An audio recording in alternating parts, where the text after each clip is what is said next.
வணக்கம் நண்பர்களே. பார்த்தீங்கன்னா இன்றைக்கி தென்காசி கோரவாசல் முன்னாடி நாளைக்கு வருஷ பிறப்பு இல்லையா, தமிழ் புத்தாண்டு வருஷ பிறப்புக்கு சரியாவில் க்ரோடு சரியாவில் கூட்டம்.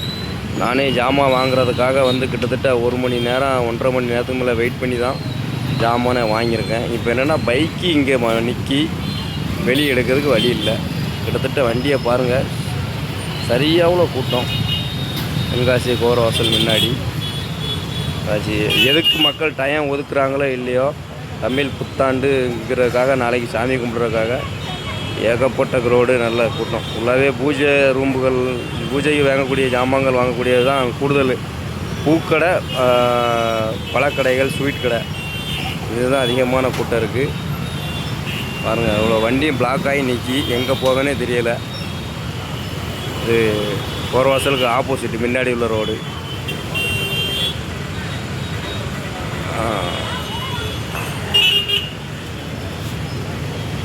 இங்கே நம்ம வண்டி வெளியே எடுக்க முடியாமல் நிற்க.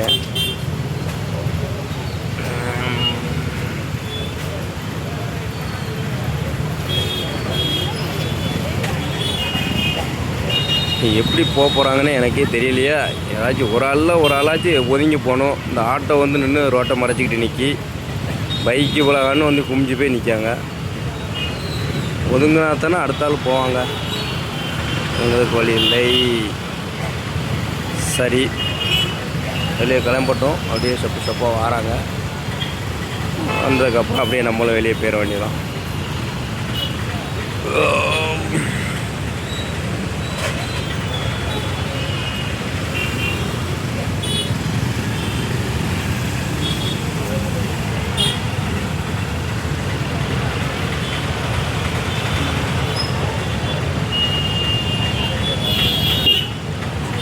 இப்படி வண்டியை திண்டுக்கு முண்டு விட்டுருந்தா எப்படியா எடுக்க.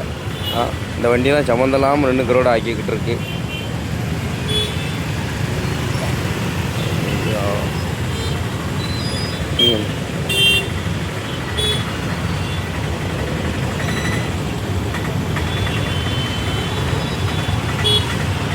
நடந்து போவதுக்கு வழி இல்லை உங்களுக்கு.